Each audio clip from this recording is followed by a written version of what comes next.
Hello friends, I am Khotsre sir from Guruvarya Dadoji Kondadev Sainik School Tasgaon. Today we are going to learn fourth poem Have You Earned Your Tomorrow from section 2nd poetry section of class 12th subject English. So let's see the poem. First of all we will see Edgar Guest, the poet of this poem. Edgar Guest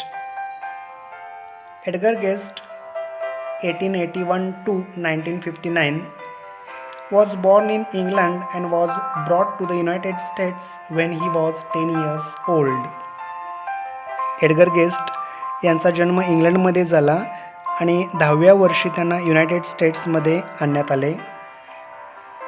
He began his writing career in 1895 at the age of 14. 1895 मध्ये वयाच्या 14व्या वर्षी त्यांनी लेखन कारकिर्दीला सुरुवात केली. Edgar Guest is known as people's poet for his simple style and optimistic tone of writing. साधी लिखाणाची शैली आणि आशावादी स्वरूपाचे लिखाण यामुळे एडगर गेस्ट यांना लोककवी म्हणून ओळखले जाते. Guest is an American writer of newspaper and magazines. Guest हे वृत्तपत्र आणि मासिकांचे अमेरिकन लेखक आहेत. Edgar Guest this is an inspirational poem. आपली ही जी कविता आहे have you earn your tomorrow ही एक प्रेरणादायक कविता आहे. In this poem, the speaker is asking the readers whether they have done anything to improve the life of another human being or not. या कवितेत वक्ता वाचकांना विचारतो की त्यांच्यामुळे दुसऱ्या माणसांचे जीवन सुधारण्यासाठी काही केले आहे की नाही. It is up to you whether you will have a better future or not. तुमचे भविष्य उत्तम आहे की नाही हे तुमच्यावर अवलंबून आहे. Therefore, one should consider one's actions and deeds carefully and plan accordingly for a better future. त्यामुळे एखाद्याने त्याची कृती आणि त्या कृतीचा काळजीपूर्वक विचार केला पाहिजे आणि त्यानुसार चांगल्या भविष्यासाठी योजना आखली पाहिजे. So, we have seen Edgar Guest. Now we will see poem Have You Earned Your Tomorrow. Is anybody happier because you passed his way? म्हणजे तुम्ही एखाद्या व्यक्तीच्या जीवनात आल्याने तो अधिक समाधानी झाला आहे का? Does anyone remember that you spoke to him today? तुम्ही एखाद्या व्यक्तीबरोबर आज साधलेला संवाद त्याला आठवतो का? This day is almost over and its toiling time is through. हा आजचा आपला दिवस जवळजवळ संपला आहे. त्याची कष्टप्रद वेळ देखील संपलेली आहे. त्यातून तुम्ही पार पडला आहात. Is there anyone to utter now a kindly word of you? अशा वेळी तुम्ही व्यक्त केलेली प्रेमळ भावना आता कोणी बोलून दाखवत आहे का? म्हणजेच तुमच्या व्यक्त केलेल्या प्रेमाची पोहोचपावती मिळत आहे का? So this is the first stanza. Now see the next one. Did you give a cheerful greeting to the friend who came along? म्हणजे तुम्ही तुमच्या जीवनात आलेल्या एखाद्या मित्राला आनंदाने अभिवादन दिले आहे का? Or a churlish sort of howdy and then vanish in the throng? की तुम्ही त्याला उद्धटपणे किंवा खटाळपणे हाऊ डू यू डू म्हणाला आणि अनेकांच्यात अदृश्य झालात, म्हणजेच अनेकांप्रमाणे वागलात. Were you selfish, pure and simple as you rushed along the way? तुम्ही वेगाने तुमच्या आपलाच मार्गात पळणे इतके शुद्ध, स्वार्थी आणि साधे होतात का? म्हणजे भोळे असल्यासारखे होतात का? Or is someone mighty grateful for a deed you did today? किंवा आज तुम्ही केलेल्या एखाद्या कार्याबद्दल कुणीतरी अत्यंत ऋणी आहे. आता यापैकी कोणती कृती आपण केली आहे याचा विचार केला पाहिजे आपण. Can you say tonight in parting with the days that's sleeping fast. आज मावळत्या दिवसात म्हणजे जीवनाच्या उतरत्या काळात तुम्ही सांगू शकता का that you helped a single brother of the many that you passed. की तुमच्या जीवनात येणाऱ्या अनेक बंधूंपैकी एखाद्याला तुम्ही मदत केली होती. Is a single heart rejoicing over what you did or sed. तुम्ही केलेल्या कामाबद्दल किंवा तुम्ही व्यक्त केलेल्या प्रेमळ बोलण्याने कोणा एकाचे हृदय आनंदित झाले आहे का. Does a man whose hopes were fading now with courage look ahead. असा कोणी व्यक्ती आहे का की जिच्या आशा निस्तेज झाल्या होत्या, तो निराशेच्या गर्तेत गेला होता पण आता मोठ्या धैर्याने जीवनाकडे पाहत आहे. म्हणजेच एखाद्या खचलेल्या व्यक्तीला आपण धीर दिला आहे का.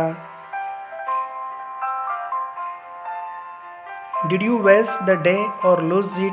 Was it well or sorely spent.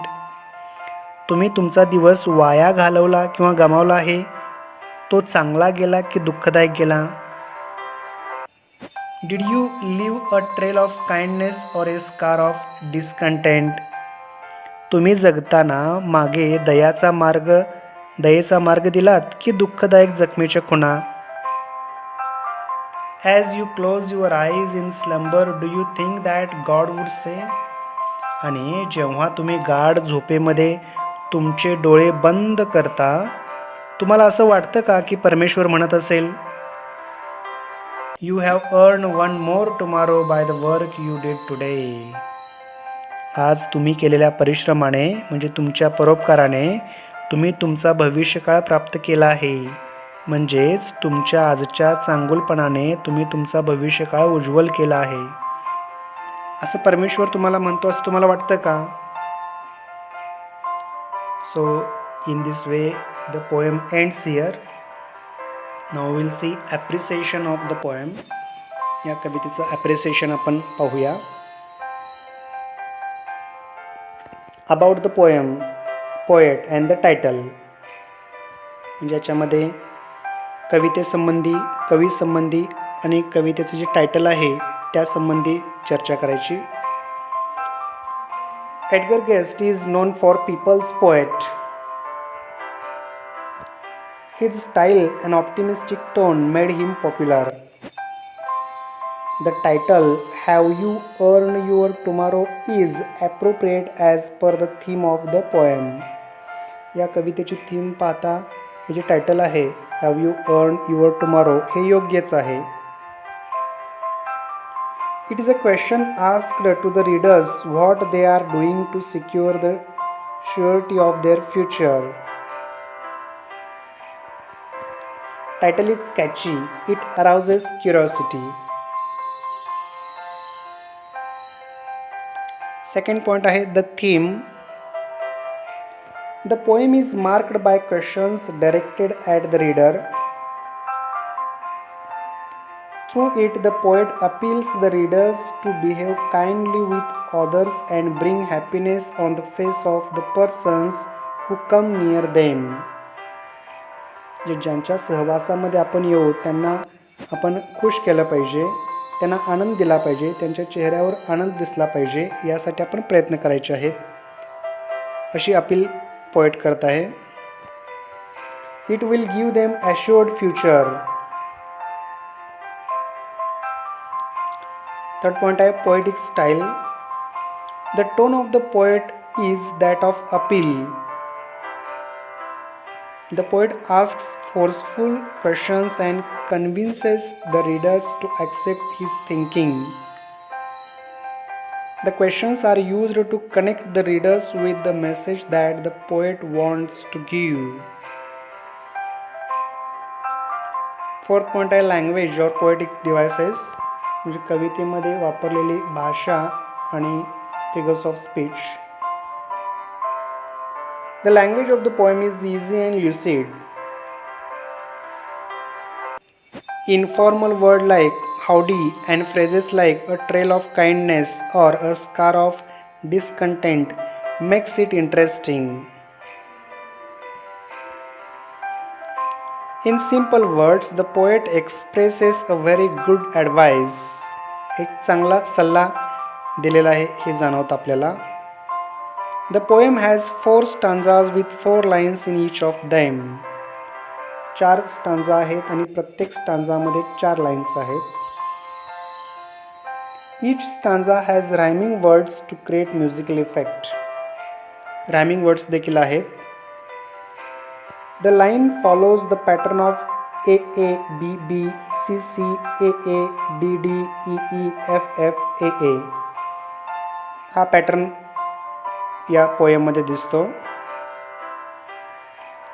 The repetition of the sound that appears in the first, second and fourth stanza is noteworthy. रिपिटिशनचा चांगल्या प्रकारे वापर केलेला आहे. It has been used repetitively in order to unify the text.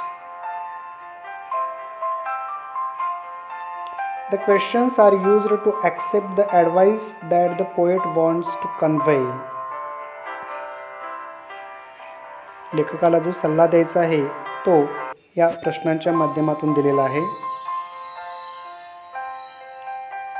Special features: use of questions to create impact, effective appeal to change behavior to get assured future life. Any reader who considers it even briefly will be challenged to analyze their own goodness. Sixth message: values, morals. The poem inspires us, guides us and makes us to think twice. To get assured future, work properly today. God will give the bright future only to those who are ready to bring happiness in the life of others. And last point, opinion. विद्यार्थ्यांचं वैयक्तिक opinion वेगळं असू शकेल. The poem creates impact on reader's mind. I like the poem very much. Its message is really very nice. It is very useful to maintain harmony in the society. Such poems teach good behavior and that is very essential for our society. So in this way we have finished this poem. See what points we have seen in this poem. Edgar guest संदर्भात आपण माहिती बघितली. Poem बघितली have you earn your tomorrow. And we have also seen appreciation of the poem. And here we ends the poem. Thank you.